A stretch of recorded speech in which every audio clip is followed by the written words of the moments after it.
Welcome to the Shadle Plan.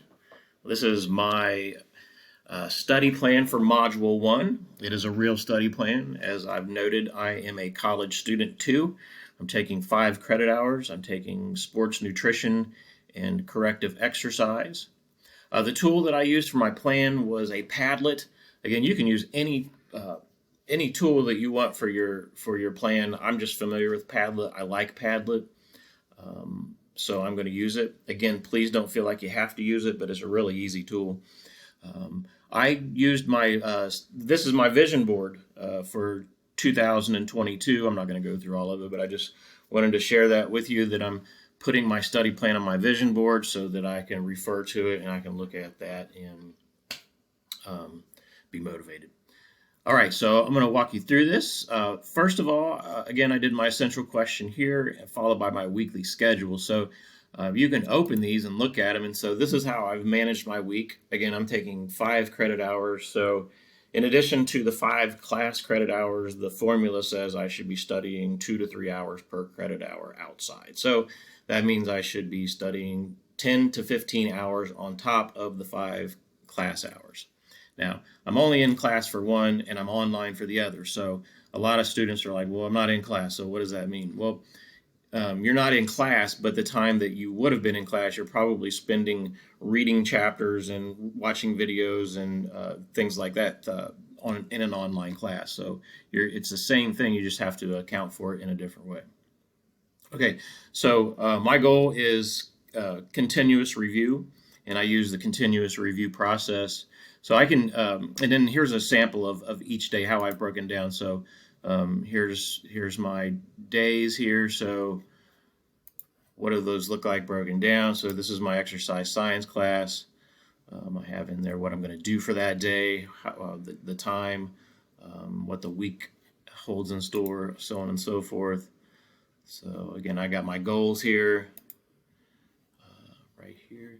This is what it looks like on my actual Google Calendar. So I use Google Calendar. You're encouraged to use Outlook or Google or whatever. I just use whatever tool that you're going to use consistently throughout the semester. For a lot of students, it's Outlook, and I'm not using Outlook because I have all of my work stuff in Outlook. So I just kind of want to separate it. All right. Well, this is what it looks like. So I just wanted to show you this too. I also post like this is what's due for the week. So I just took a picture of my course calendar for week 2 and I embedded it in there so that it would make sense.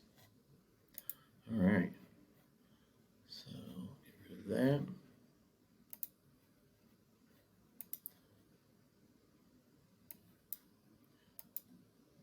Move this.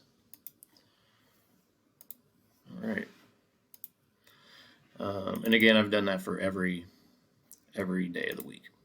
And I'll do that for the semester. So I'm not good at setting up an entire semester, but I am good at setting up a week in advance. And so this took me a little bit of time, but for next week, it'll be pretty easy for me to fill in because I'll just copy over this. Okay, so that's where I got my study schedule. Moving on down to my environmental preferences. So I took my learning and productivity assessment in the exit ticket like I was supposed to, right through here. And these are my actual results. So going through the results here. And for this assignment, you're just looking at your environmental preferences for your study plan. And so your environmental preferences will list all kinds of things that you like and don't like about studying, whether or not you like to eat food, need bright light, all these things. So you'll open these up. And again, you're just picking a couple recommendations that you're going to implement like I did. And mine were this. So for my environmental preferences, I study on the couch all the time, and it's not conducive to me focusing. So I need to sit at a table. I don't really have a workspace at home. My wife takes the office, so and it's down in the dungeon anyway. I don't like it in the basement. All right, so that was one environment. So I'm going to stop studying on the couch because it's too comfortable. And my other is to avoid drinking so much coffee while I study because it becomes a distraction. So I've actually switched to instant coffee Starbucks actually makes some decent instant coffee.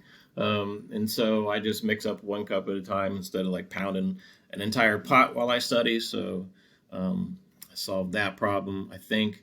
But that's my my environmental preferences.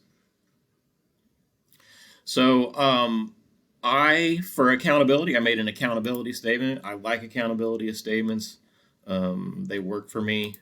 I use them when I'm running, and it helps me pull through when I'm running. So that came from this assignment, the accountability assignment. And again, the purpose of this is just to create a little saying or something that you can refer back to when you need to hold yourself accountable. So I like this guy, David Goggins.